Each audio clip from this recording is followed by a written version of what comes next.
Hey, stop! Tu roules sur le boulevard BD, cet album est fait pour toi. L'histoire des Diables Rouges. Qui connaît les origines des Diables Rouges, leurs débuts, leurs diverses épopées et quelques anecdotes surprenantes de cette équipe nationale depuis 1900?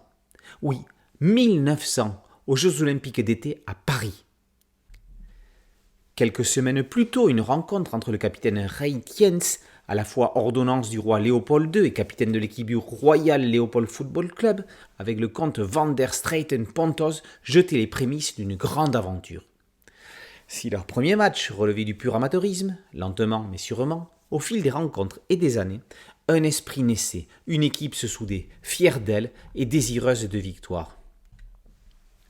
Si bien que le 21 mai 1904, à Paris, Robert Guérin, secrétaire de l'USFSA, Union des sociétés françaises de sport athlétique, accueillait ses collègues hollandais, suédois, danois, suisses, espagnols et belges, évidemment pour créer la Fédération internationale de football association, autrement dit la FIFA. Désormais, toutes les rencontres entre ces pays seraient considérées comme officielles. Maillot officiel, et surtout, pour la Belgique, la mise sur pied d'un comité de sélection restreint chargé notamment de choisir les joueurs à retenir pour les matchs officiels. Avant, chaque club belge votait pour envoyer ses représentants. Mais pourquoi ce nom de Diable Rouge? Qui en sont les entraîneurs mythiques, les joueurs phares? Quel est son palmarès? Car s'ils comptent des défaites, des nuls, ils affichent également de superbes victoires à l'appel, dont une médaille d'or aux Jeux Olympiques en 1920.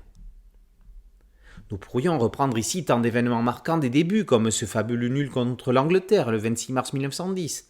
Pour la première fois de son histoire, l'Angleterre ne remportait pas une victoire. Cette rencontre verra également deux autres premières. L'hymne national est chanté en prélude et un envahissement du terrain au coup de sifflet final. Ou encore l'arrivée du premier entraîneur national, l'Écossais William Maxwell, en 1912. Et leur histoire se poursuit au fil des pages jusqu'au retour triomphal en juillet 1980 avec une extraordinaire médaille d'argent à l'Euro en Italie.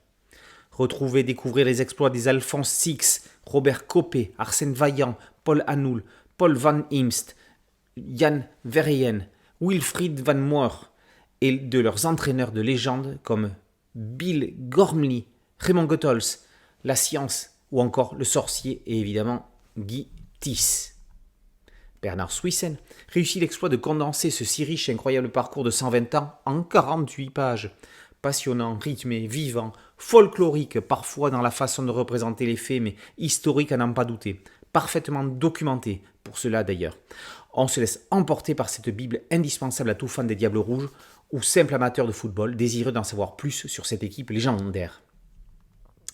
Le dessin de Thomas Liera s'accorde parfaitement avec l'esprit du scénario. Nous avions déjà pu apprécier son talent dans les tomes sur le Tour de France ou du 15 de France. Soucieux du détail mais gardant un trait propre, il donne une vision agréable et vivante à ce premier tome de l'histoire des Diables Rouges.